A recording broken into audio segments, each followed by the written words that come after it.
Hello, my name is Eliza Sylvia, and I am currently a graduate student here at the University of Guelph. I would like to welcome you to the College of Social and Applied Human Sciences and the College of Business and Economics convocation ceremony this afternoon. The University of Guelph is honored by our graduates, and we take great pride in this convocation. I'd like to tell you a little bit about the proceedings today. The ceremonials used for conferring degrees have evolved over a millennium, and the gowns and hoods represent that history. In general, the gowns for the baccalaureate and the magisteriate degrees are black, and the color of the hood is different for each degree program. The doctorates at the University of Guelph have a bright blue gown, and the honorary degrees are red. The University of Guelph crest that you can see on the curtains behind me and shown on the cover of your convocation program also represents our specific history. The emblems in the crest show links with the royal city of Guelph through the white stallion above, the connection to liberal arts through the book, to the sciences through the astrolabe, and our connection to abundance and agriculture through the cornucopia. The University of Guelph motto, Rerum cognoscere cosas, is a quote from Virgil. It is variously translated to be either, happy is the one who is able to ascertain the reason of things, or perhaps to know the meaning of things. The procession of people into the hall are also influenced by ancient tradition. The piper will herald the start of the procession of graduands, the students who are coming to graduate today. This will be followed by the arrival of the mace leading the platform party. The mace is a symbol of authority, and the university will be carried by the beadle. In medieval universities, a beadle was chosen by the instructor to work as an assistant. Today, the beadle is a ceremonial officer of Senate. Following the beadle and the mace is the chancellor and president, members of the administration and the honorees, fellows of the university, members of the board and senate, and members of faculty and staff. The degrees will be conferred in the order that you see in your program. The degrees are separated by categories, representing the specific degree being awarded within the college. We will begin with doctorate and magisteriates, followed by the baccalaureate degrees. The name reader will present scholars to the chancellor and president by degree category. As the name of each student is called, the beadle will place the hood over the recipient's shoulders. This moment will be videoed, and technology willing, there will be a simultaneous live cast of the event to allow family members and friends to watch from a distance. The president will greet each student at the center stage, and a photograph will be taken. We understand the joy and excitement accompanying such an auspicious occasion, but we ask that you hold your applause until after each group of graduates has crossed the stage. There will be an opportunity for a truly thunderous applause. Once all the degrees are conferred and all the cheers are cheered, the chancellor will close the ceremony and a recessional will play. Please remain standing during the recessional until all of the platform party has processed out of the hall. Our colleagues from Alumni Affairs are hosting a social media program developed especially for convocation. Please share your photos, memories, and advice with the graduating students by joining us on social media and using the hashtag #GuelphGrad. Finally, may I be the first person to congratulate the graduands on their various successes and offer my congratulations to the family and friends who are here to support them. Welcome to Convocation at the University of Guelph.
With glowing hearts we see thee rise, the true north, strong and free.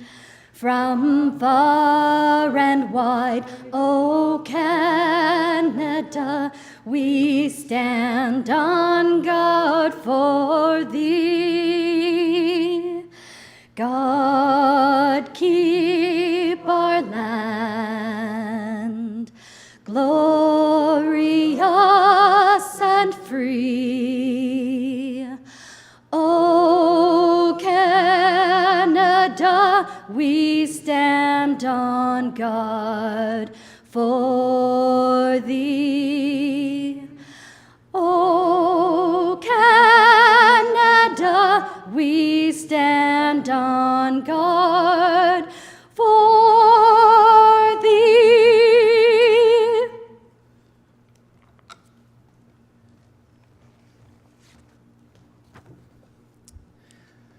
Let us pause for a moment and reflect with our whole selves on our unique journeys, our distinct callings, and our place in this complex and mysterious world. In this moment, we acknowledge the Attawandaron people on whose traditional territory the University of Guelph now stands. We offer our respect to their Haudenosaunee, Anishinaabe, and Métis neighbors. We remember that the world as we experience it is not the world as it has always been. Furthermore, it is not the world as it must always be. In this moment, we give thanks for those friendships that have blessed us over the course of our studies. We are grateful for those who have supported us and held us up, for the journey has been long and the traveling hard. I invite you now to embrace a short silence and in your own way, be it through prayer or remembrance or thoughtful affirming, recognize that for which you are grateful.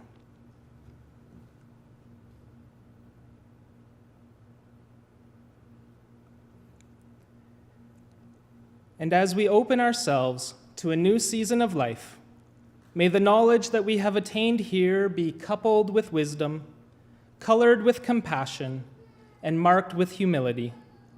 May we embrace each new opportunity in ways that honor creation, that foster community, and that defends the dignity of all people.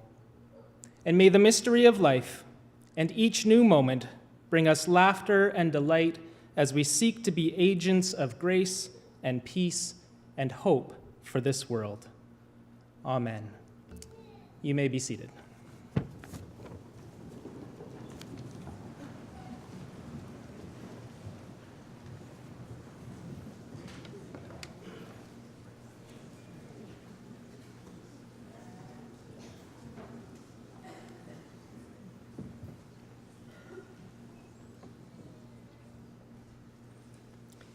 Good evening.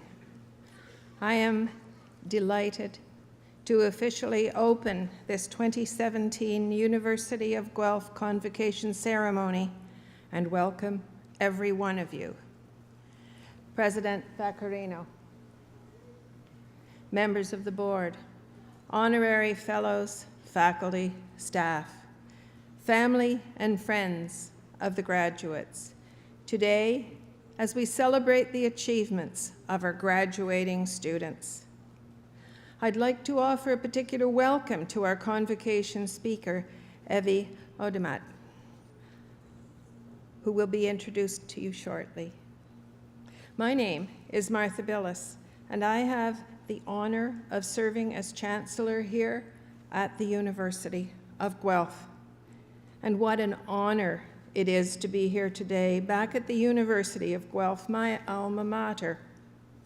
I think back to when I was in your shoes, proud to be a Mac Institute graduate and anxious to take on the next challenge around the corner. Problem is, we do not always know what is coming or how to get there. Tonight, I want to instill in you a belief my dean, Margaret McCready, instilled in me years ago. She was full of advice, but most often said, "Remember, ladies, you are MAC girls, and MAC girls can do anything." And she was right. I stand before you tonight to proudly and confidently tell you that the education I received here gave me the wherewithal to go out and strive beyond what I thought I was capable of. Since the days of its founding colleges, the University of Guelph has been a leader in practical education focused on the whole person. The university has fostered an environment that encourages its community of students to aim higher, to make things better, to be more productive, to turn preconceived notions on their head, to make a difference, to improve life. My education opened doors and offered windows on the world I could not have imagined. Half a century later, those things are still happening here at this fantastic institution. Graduands, your windows are waiting. It's your turn. Your turn to make a difference and to improve life for ourselves and for others.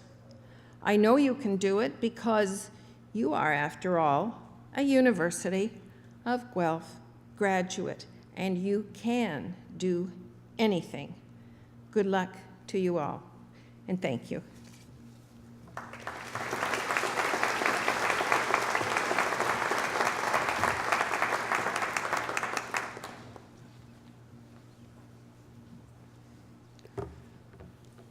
Well, good evening, everyone. My name is Franco Vaccarino, and I have the honor and the great privilege of serving as the President and Vice Chancellor of this great university. Well, graduates, this is your big day. You've worked hard, you've persevered, and you've made it. Well done and well deserved. Congratulations.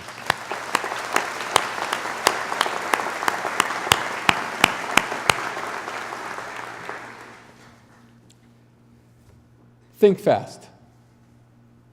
Think fast. We've all heard that expression. You don't very often hear anyone tell you to think slow. But my main message today is twofold: think fast and think slow. As a psychologist and professor of psychology actually here at this university, I'm interested in cognitive science and neuroscience. And speaking as well as a parent of university-aged children, I believe that our minds, your minds, are different from those of your parents' generation. We see how you absorb information, how you interact with and through information technology. Young people are very, very good at coping with lots of information and shifting their attention in that context. Your brains have fundamentally, your brains have adapted to a very, very fast-paced world. Today we are navigating a river of knowledge, one that's growing larger and flowing faster all the time. New ideas come at us at an unprecedented pace, new innovations, new ways to connect the dots and understand the world. We need to process more and more information in the same amount of time. We need to think faster. You might call this fast thinking reactive thinking. Reactive thinking is a kind of tactical thinking. It's what helps a driver negotiate the twists and turns of the road from moment to moment. But of course, there's another kind of thinking, reflective thinking or slow thinking, which takes a more strategic view, a broader view. Not that I'm suggesting that you think more slowly in the literal sense. I'm really talking about a different kind of thought, different way of thinking, almost like a different channel than tactical or reactive. In our fast-paced world, universities are increasingly important places for both kinds of thinking. Reactive or fast thinking that addresses the now, but also reflective thinking that rises above the here and now to take the long view and considers the broader context. To consider tomorrow, decisions you're making now, to consider tomorrow and the day after. As students at the University of Guelph, you have benefited during the past few years from an environment that has challenged your thinking. an environment that nurtures freedom of thought and expression of inquiry, an environment that promotes and supports openness to new ideas, one that invites varied perspectives on a problem or on an opportunity. We've tried to encourage you to exercise both reactive and reflective thinking. We've stressed the kind of thinking that enables you not just to provide the right answers, but importantly, to also ask, of course, the right questions. We've looked to nurture thinking that is disciplined and thinking that is interdisciplinary, that draws upon diverse experiences and points of view. That kind of thinking is even more important today in a world where the challenges and opportunities that we face are larger and more complex and more interconnected than ever. Now, big problems and big opportunities need lots of minds thinking together on solutions. And these are not just like minds, but unlike minds. Unlike minds from varied backgrounds and different perspectives. You know, there's a proverb that goes something like this: if you want to go fast, go alone, but if you want to go far, go together. You're about to explore and discover the next phase of your lives, including, I hope, finding ways to improve life for others around you and in the wider world. So go together, think fast, and think slow. And thank you very much. Congratulations. Well done.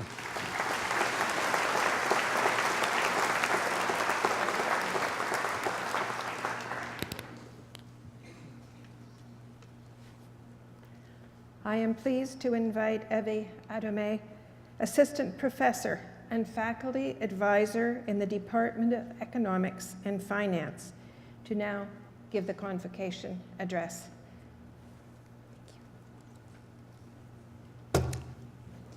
Madam Chancellor, Mr. President, family and friends of the graduands. Before I begin, I want to ask a couple of questions. How many of you took a course from me? And was that course, Introductory Microeconomics, in your first year of university? Yes. Well, let me start by saying it is a great privilege for me to be able to address you tonight at the end of your degree, especially since I was there in the beginning. And to all of you, my sincere congratulations. The key to a credible convocation address is to talk about what you know. So tonight, I'm going to talk about economics. Yesterday, I asked one of my sons to read over my address for a young person's perspective. He promptly sent me a YouTube video from a famous comedian giving an address and told me to copy this man's approach. This did not inspire confidence. It also poses a pretty big problem for me because I'm not that funny. And so he also warned me that I shouldn't give a lecture, but I've been lecturing a long time, since '88. And I actually think what I'm going to share tonight is really important. And so just to motivate you to listen to me one last time, let me tell you that what I'm going to say tonight, in life, you will be tested on it. The idea I want to discuss is economic equality, or more to the point, inequality, which has a couple of root causes. It's the result of both the hand you were dealt, what economists call endowments, what other social scientists might label privilege, and what I'm going to call, along with my philosopher colleagues, luck, as well as how well you play that hand, the choices you make, given the incentives and the opportunity costs set before you. Recall from introductory microeconomics that the efficient choice is the one with the lowest opportunity cost connected to supply, leading to giving the highest utility connected to demand, leading to the greatest social gain or economic surplus, resulting in the lowest dead weight loss. I know what you're thinking. Oh dear, her son was right. But in all honesty, where you end up in life will largely be determined by these economic realities, both what you can't control, your luck, or your endowments, and what you can control, your choices. It's as simple and as profound as that. So let's start with the part you can't control, your luck. I think all of us in this room are lucky people. especially me. You see, I won the global lottery when I was born in Canada. It's a wonderful country in terms of the Human Development Index, a measure of life expectancy, education, income per person. And on a personal level, when my mom was hospitalized with severe morning sickness, her family doctor canceled a prescription for thalidomide because he didn't trust it. I was very lucky to be born with all of my limbs fully formed. My parents were immigrants from Holland, and a couple of weeks ago I had an emotional moment on Pier 21 in Halifax when I stood where they had stood after they had gotten off their ships. They met, married here, and the government didn't assimilate their children into Canadian culture by putting me into a residential school to take the Dutch out of me. I lived at home with my mom and dad, at first on a dairy farm, and then in a church parsonage. Except for the first house, we had indoor plumbing, and these properties were never bombed. As a child, I went to public school all the way up to the end of high school, completely paid for by tax dollars, and it didn't matter that I was a girl. I was allowed to go to university. I met my husband as a grad student, and I was married at 25 years of age, not 12. So today, I'm standing before you giving a convocation address. Honestly, lucky, lucky, lucky. There are many alternative states of the real world which could have been horribly unlucky for me. My life has been blessed. I invite you to pause, just think about your own relatively lucky breaks.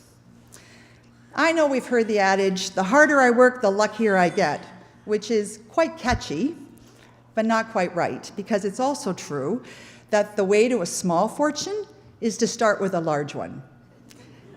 Research has shown that how you think about luck actually matters. It changes how you think about your life and about the lives of others. And I hope it takes you to where my good fortune has taken me, to gratitude and thankfulness. It bears saying that the major source of good luck for you people are those people. And they have loved you, they supported you, they're actually here for you. You are very lucky to have them. I invite you to stand up, turn around, and applaud your family and friends to show your appreciation.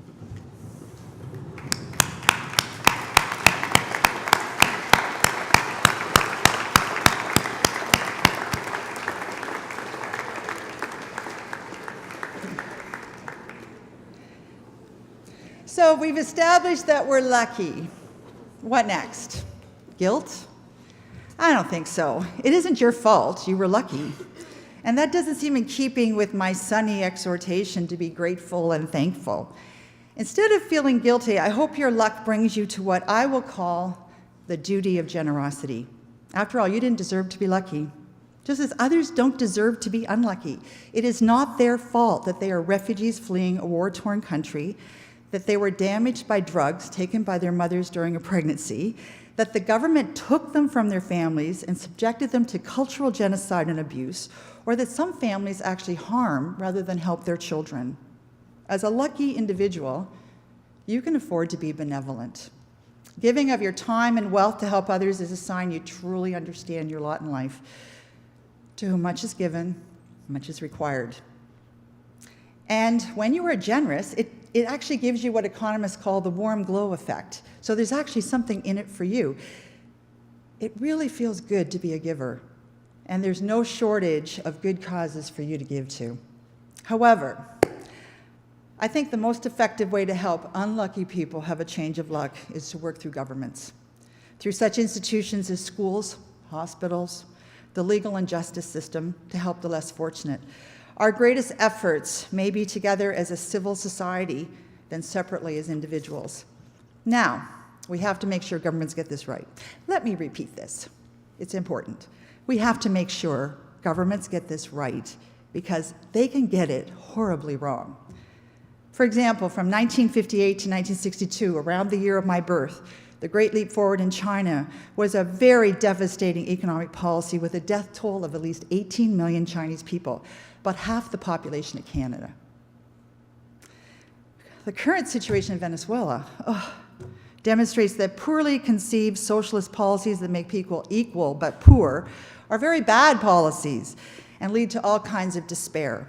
In Canada, I hope as an educated person, you can positively contribute to the economic discussion about inequality, no matter if you favor the left or the right of the political spectrum, to improve things. And I hope your generation gets it right with Indigenous people. We will owe you if you can. On an optimistic note, governments can get it right. They can set fair rules through legislation. Furthermore, the efficient redistribution of wealth from high-income to low-income earners through appropriate tax and spending programs can be an effective way to share the luck. Governments must always make sure that they take equity and efficiency as part of their agenda. So, when you pay your taxes, and I hope for your sake you get to pay taxes because it'll mean you actually done all right. Just try to resist the endowment effect and not think of it as a transfer from the deserving you to the undeserving them, but rather from the lucky you to the unlucky them.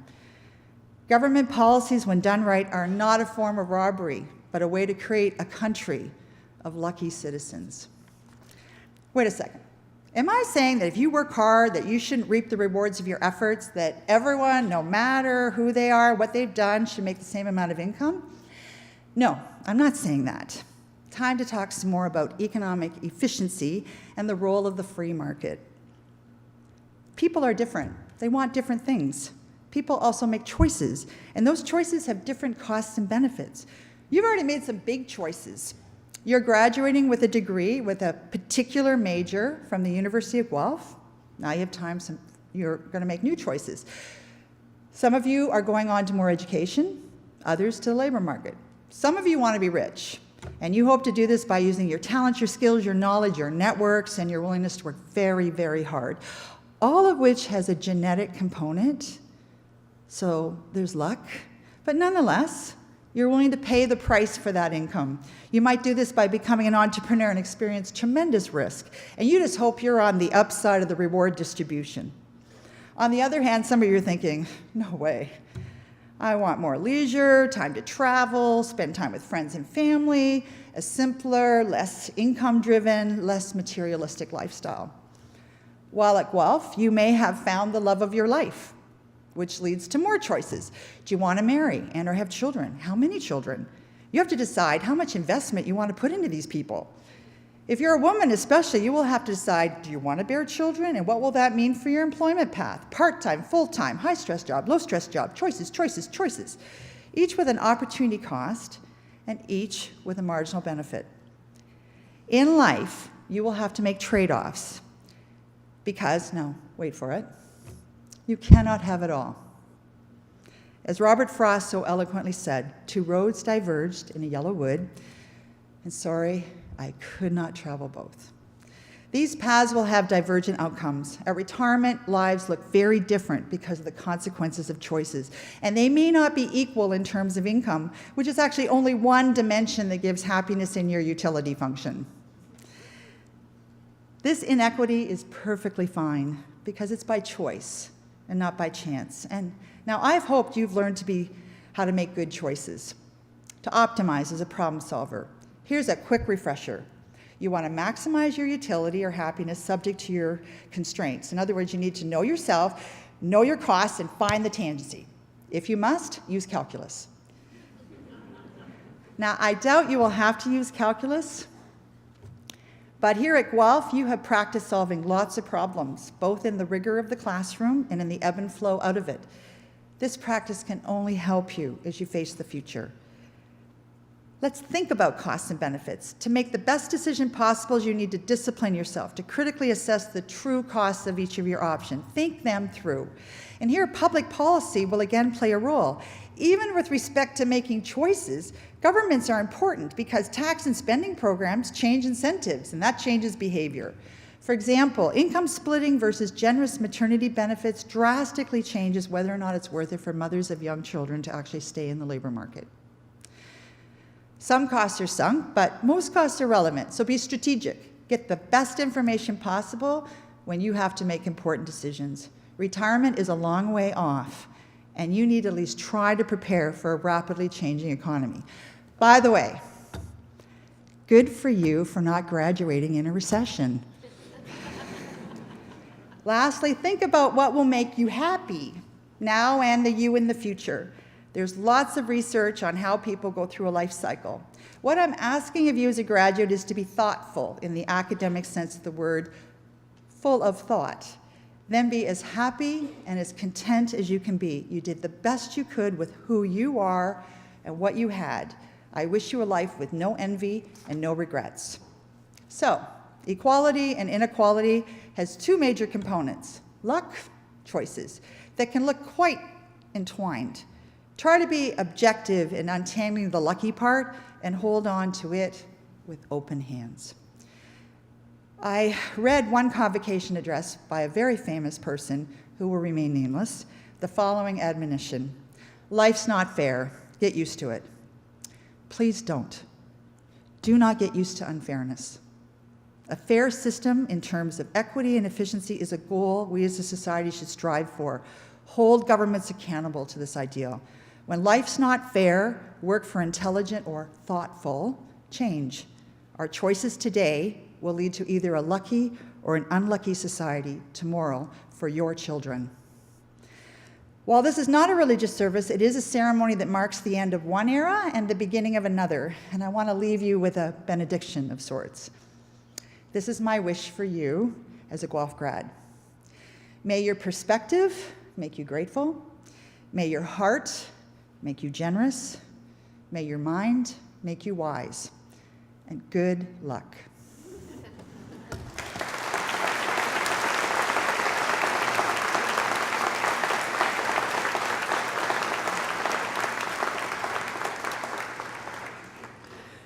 Thank you, Professor Adame, for those incredibly inspiring words. Good evening, everyone. I'm Charlotte Yates. I'm the Provost and Vice President Academic of the University of Guelph. And I have a great honor. Would you please, would the graduates please stand?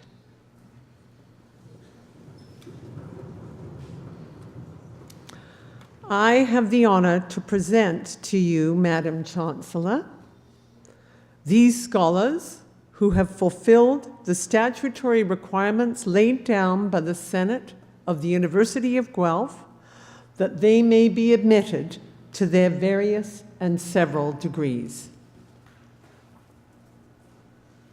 By virtue of the authority vested in me and in the University of Guelph, I hereby accept you for admission to your various and several degrees, with all the rights, privileges, and obligations appertaining thereto.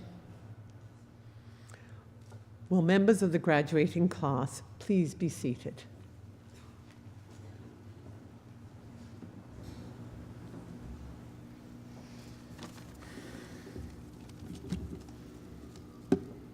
Good evening.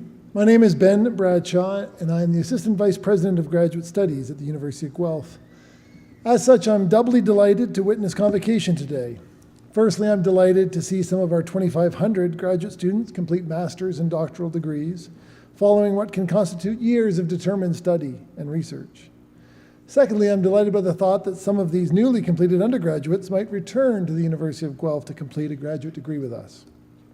As such, I would love to lead a collective applause for each graduate. Unfortunately, I must exercise restraint and ask you similarly to hold your collective applause until after the presentation of each of the degree programs. Of course, if you wish to express your excitement in some audible manner as your graduate walks across the stage, we will not stand in your way. Indeed, we encourage you to do so. Thank you.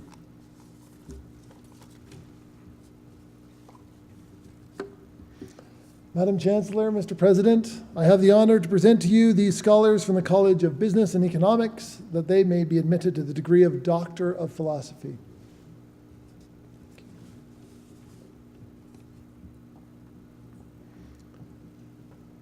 Asil Al-Ghamdi.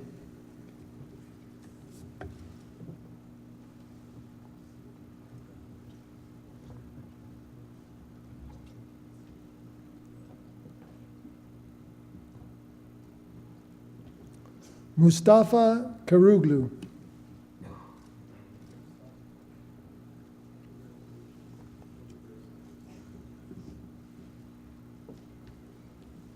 Come right here,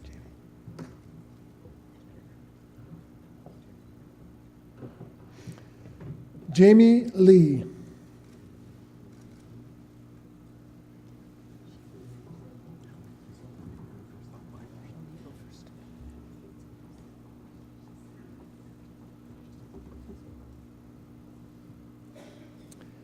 Esmond Lunn. Please join me in congratulating our doctorates of philosophy.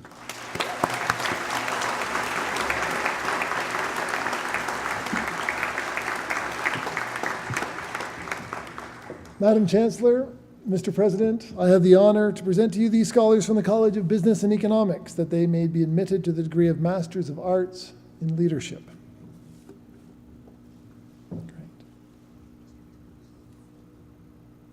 Nicole Lisa Clarkson.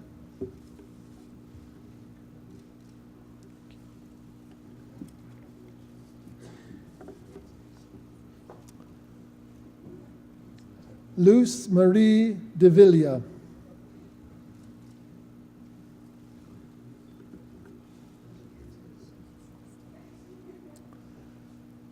Barbara Levitt.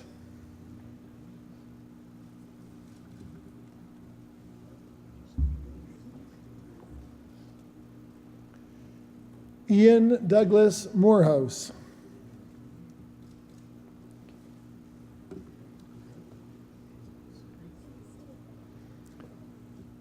Rochelle Morris.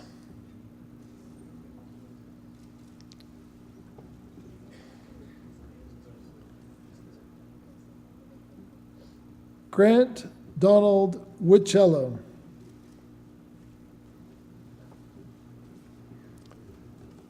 Please join me in congratulating these scholars.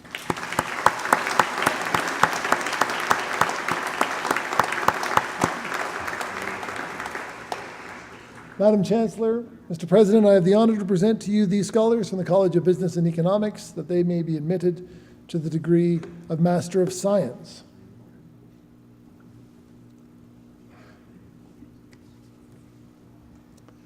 Trusha Dalal.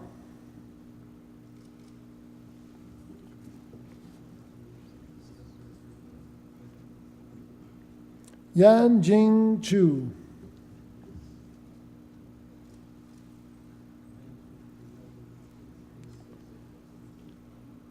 Her Jae Jung.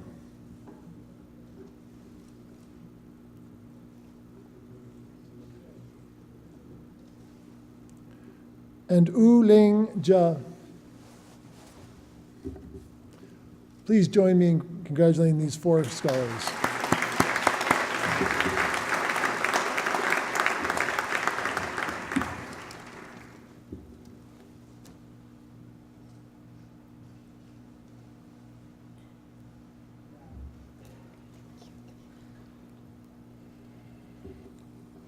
Good evening. My name is Julia Christensen Hughes, and I have the pleasure of being the Dean of the College of Business and Economics. Madam Chancellor, Mr. President, I have the honor to present to you these scholars from the College of Business and Economics, that they may be admitted to the degree of Bachelor of Arts Honors. Robert John William Adcock.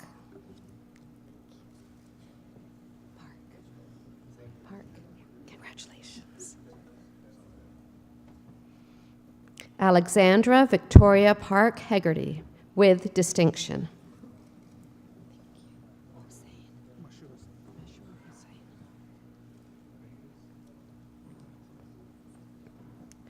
Mashur Hossain.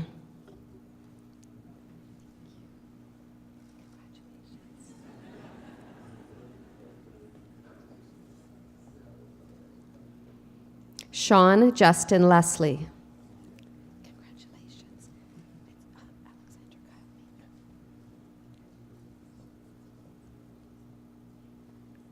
Alexander Kyle Meek, with distinction.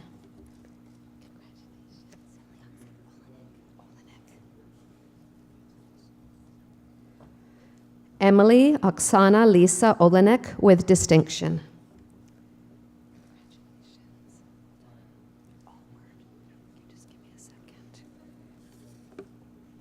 Please join me in congratulating these graduands.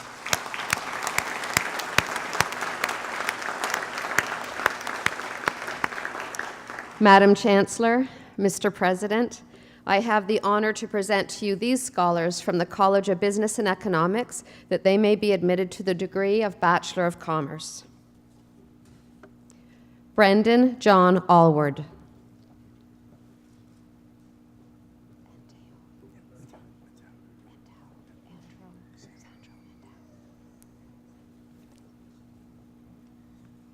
Sandro Antau.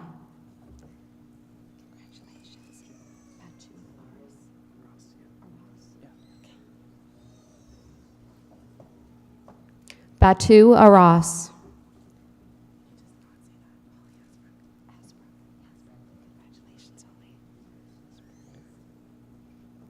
Holly Asbrook.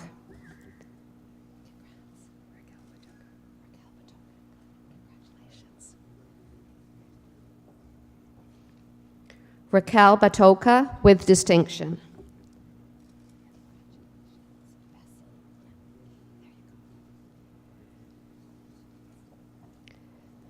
Jacqueline Mary Bessie.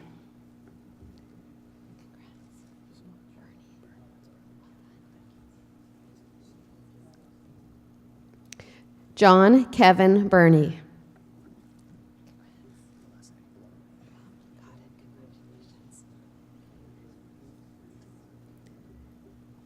Jordan Matthew Blum with distinction.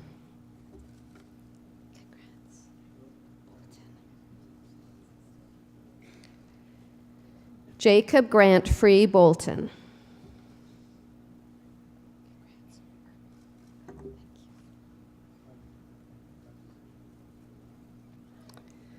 David William Charles Burton.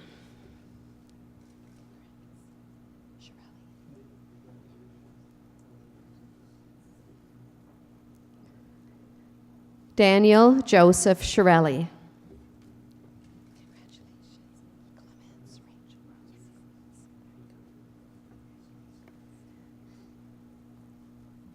Rachel Rose Clements.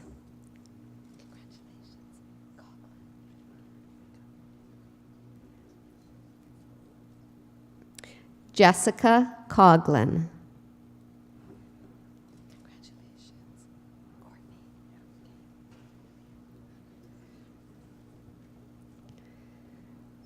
Stephen David Courtney.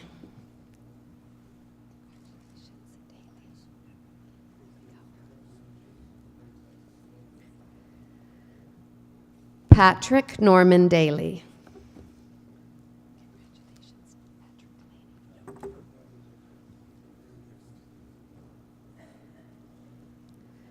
Patrick Delaney.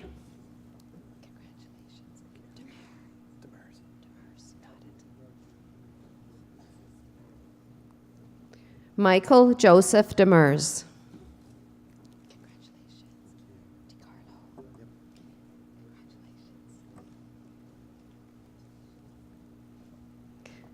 Michael Robert DiCarlo with distinction.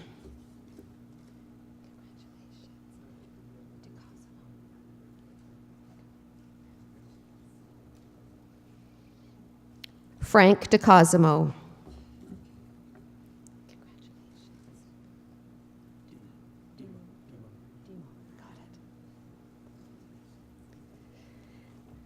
Dean James Demo.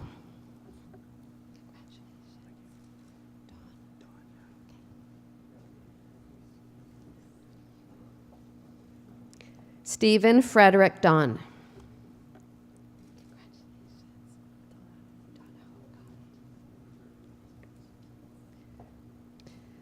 Sonia Rachel Donahoe.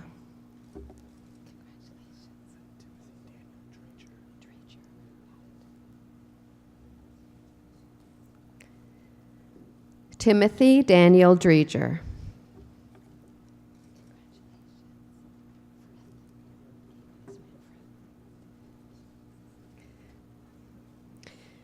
Caitlin Sue Ann Frith with distinction.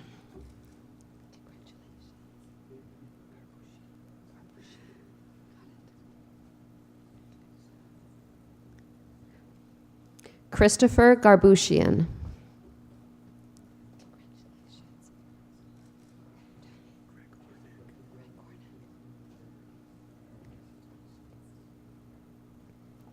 Alexander Michael Gregornik.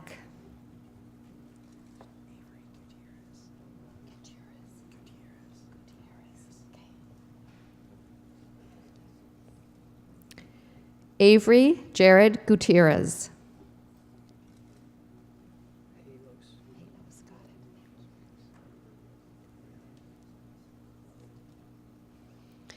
Daniel Joseph Halos.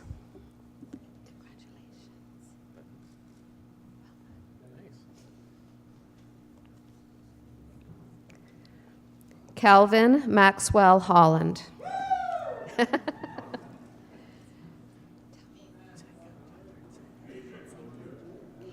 you want the Sloan?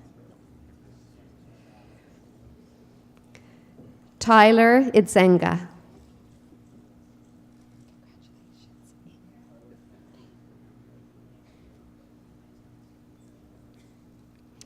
Garrett Chap Ing.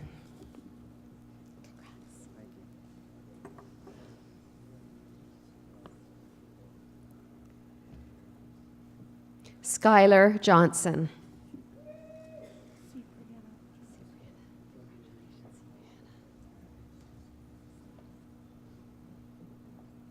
Cipriana Jones.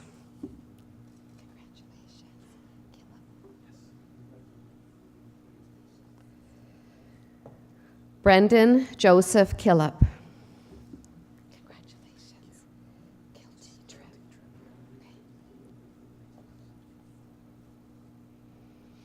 Alexander Kilty Tripp with distinction.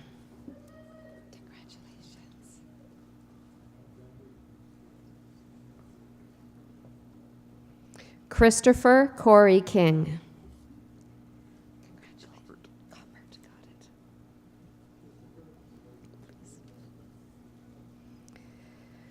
Michael Peter Coppert with distinction. Stephen Keiston. Got it. Do you want these? No, it's okay. Thank you.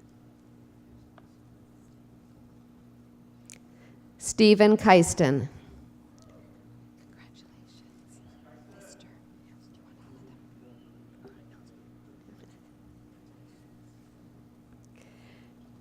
Jeremy Lister with distinction.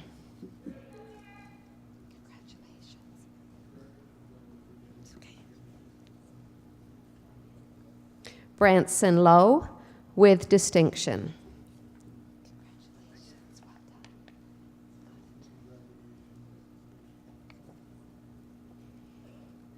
Stephen Edward Longo.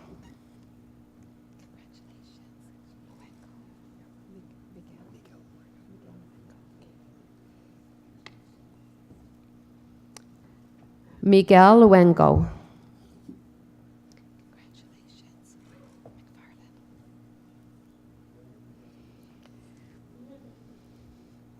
Garner William McFarlane.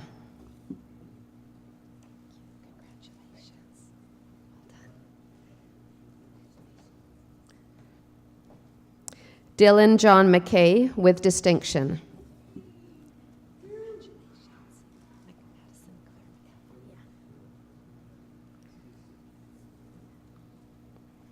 Madison Claire McKellar with distinction.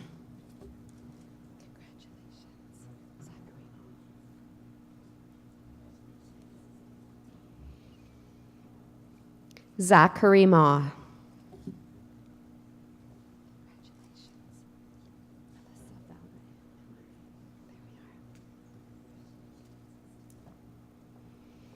Melissa Velda Ann Miller.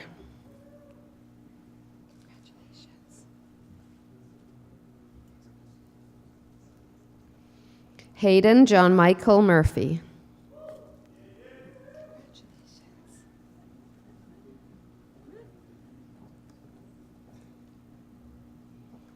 Kyle Patrick Murphy.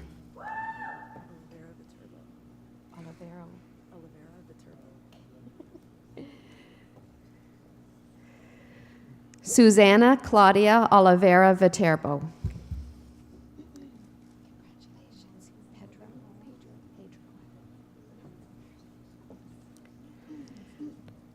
Erin Eileen Pedro with distinction. Congratulations. It's your big night.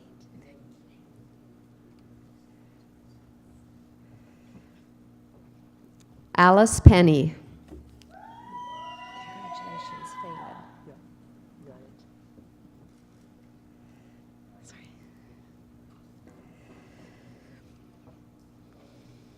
Liam Ronald Kevin Phelan.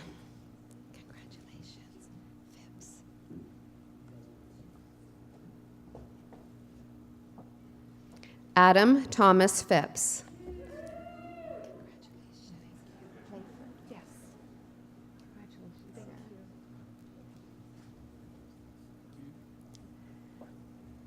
Sarah Megan Playford with distinction. Congratulations. Popiel. Well done. Congratulations.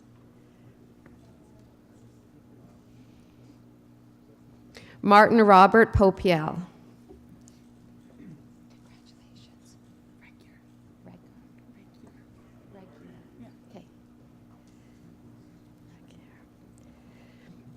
Shannon Isabella Regier. Congratulations. Ryman. Congratulations, Joshua.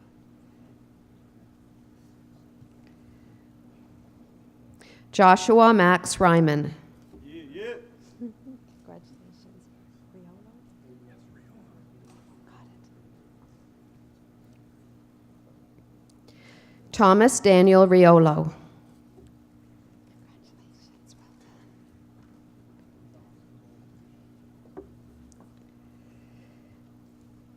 Keith Roberts. Congratulations.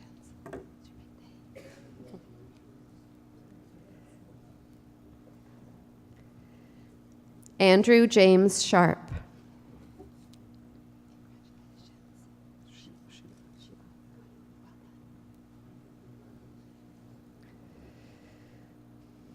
Justin Sheba.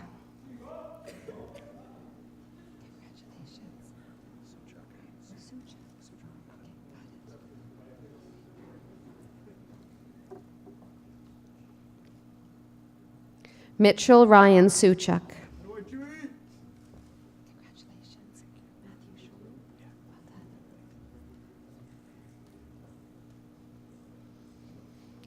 Matthew Schulman. Well done. Matthew Schulman.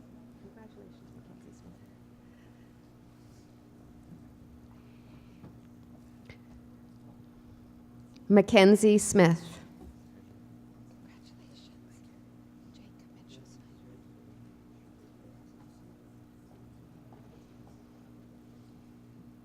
Jacob Mitchell Snyder. Congratulations. Is it Sora? Okay, well done.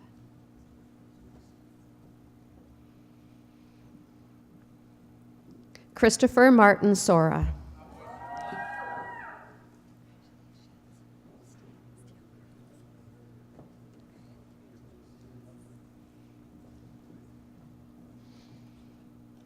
Shannon Steele with distinction. Congratulations.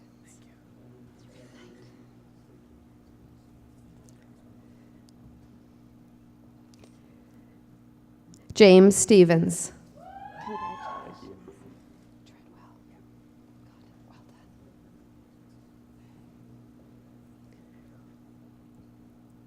Mitchell James Treadwell.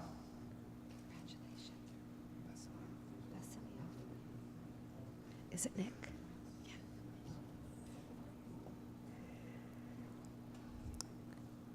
Nick Vasiliev. Congratulations. Michael James Wade. Congratulations.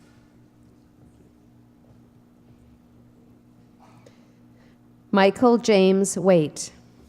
Congratulations. Christopher, and then that's Wilhelm. Wilhelm, got it.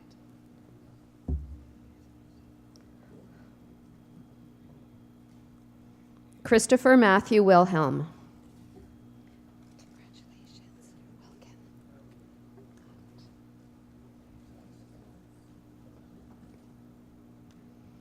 Stephen Carl James Wilkin.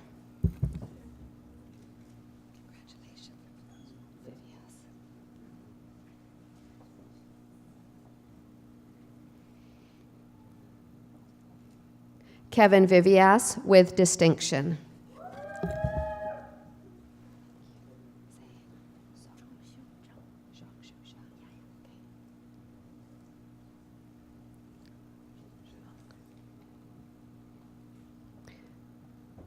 Zhangzhu Zhang.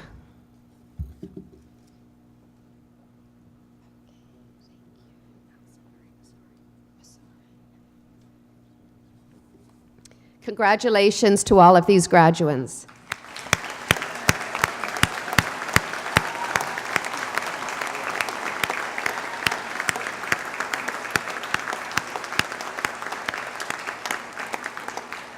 Madam Chancellor, Mr. President, I have the honor to present to you these scholars from the School of Hospitality, Food, and Tourism Management that they may be admitted to the degree of Bachelor of Commerce.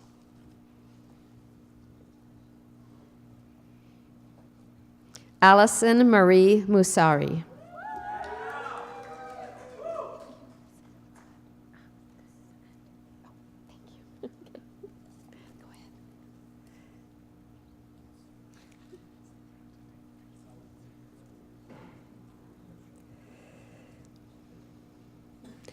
Kendall Nancy Oraz.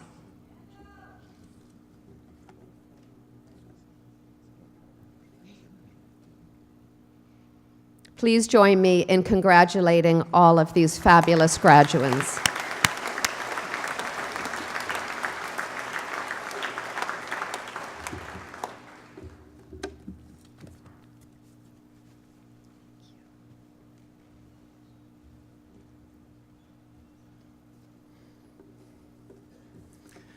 Good evening. My name is Byron Sheldrick, and I'm the Associate Dean Academic for the College of Social and Applied Human Sciences. Madam Chancellor, Mr. President, I have the honor to present to you these scholars from the College of Social and Applied Human Sciences that they may be admitted to the degree Bachelor of Arts Honors Program.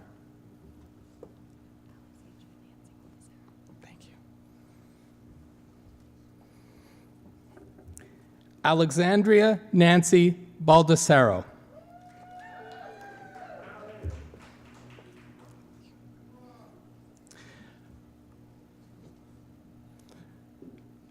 Margaret Flora Burton with distinction. Thank you. Courtney Black.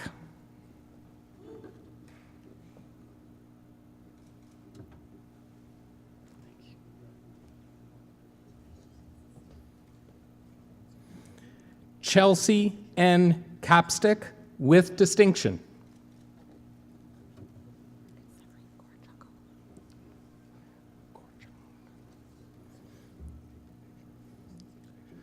Savrit Kaur Chakal with distinction.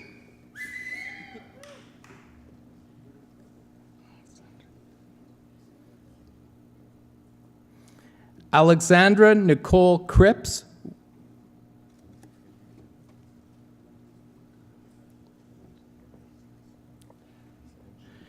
Janine Ruth Drugendick with distinction.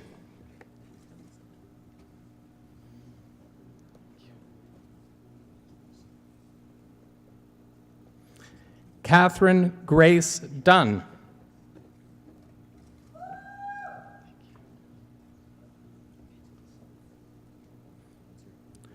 Riley Mackenzie Forrester with distinction.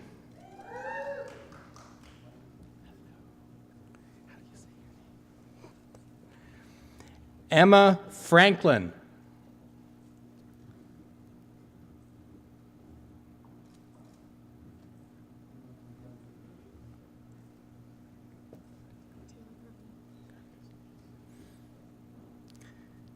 Taylor Marie Gurney.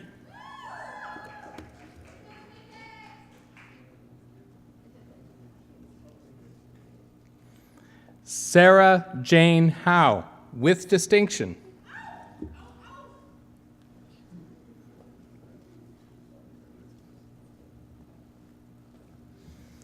Anna Marie Kelly.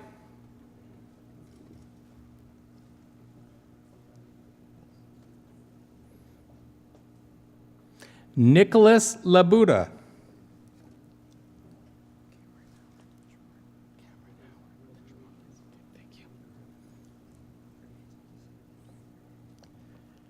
Cameron Howard Litchmore.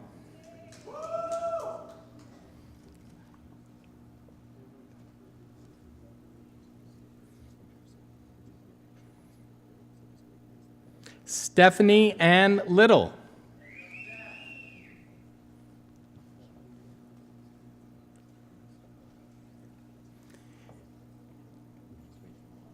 Ariel Blanche Sebastian Lukic.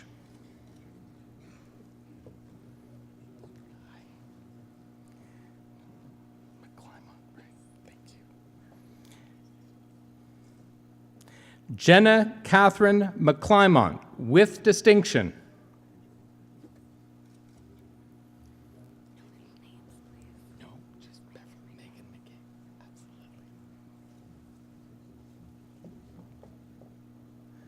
Megan McKay, with distinction.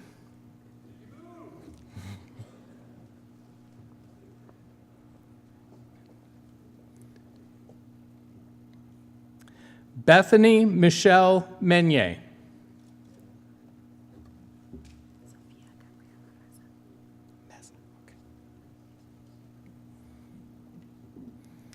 Sophia Gabriela Meza.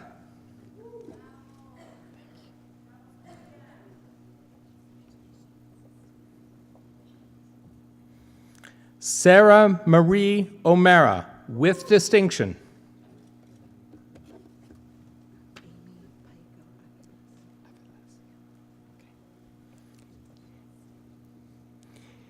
Amy Pico Avilés.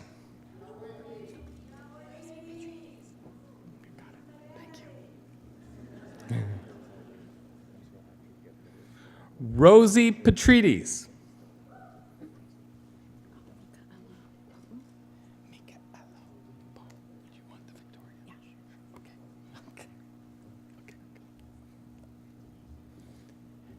Micaela Victoria Poe.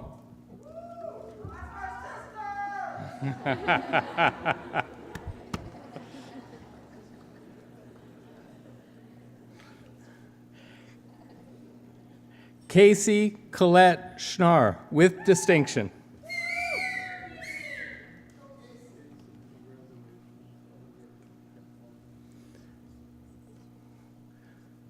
Zoe Stiliano.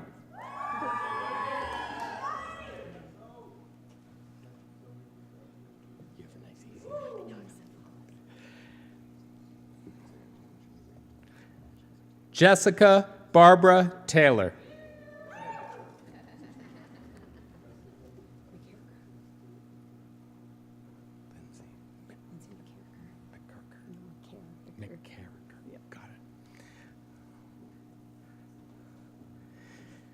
Lindsay Elaine McCarricker.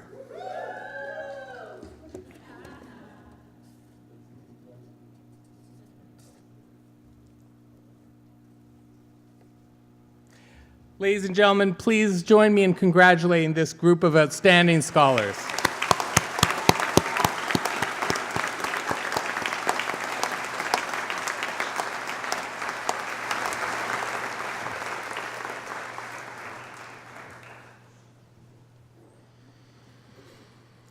Madam Chancellor, I would ask you to confer the various and several degrees on the graduands listed in the program, but unable to be present at this ceremony.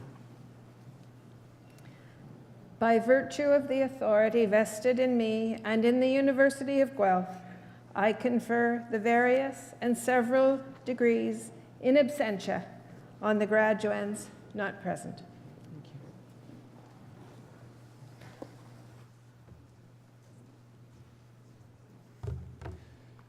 Well, graduates, you did it. Congratulations. Terrific work.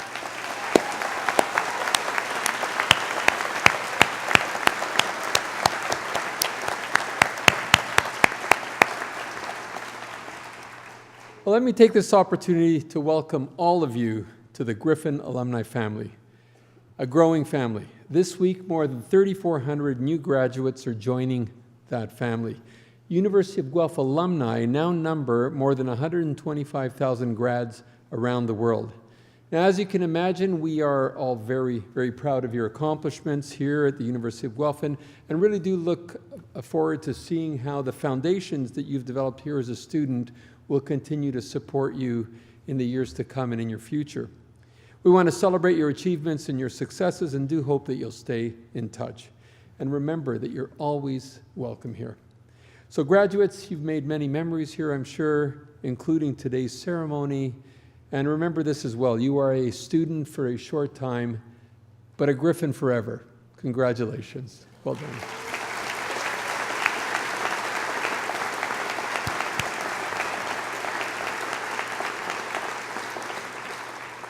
So that concludes our formal convocation ceremony. The college deans will host a reception for all graduates and their guests in Creelman Hall, right next door here. This is an opportunity to mingle a little bit and congratulate the graduates, and we do hope that you can attend. And now, as tradition has it, the final word is from our Chancellor. Convocation is dismissed.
Again, congratulations, everyone. We hope that you go out and do great things, come back and visit often.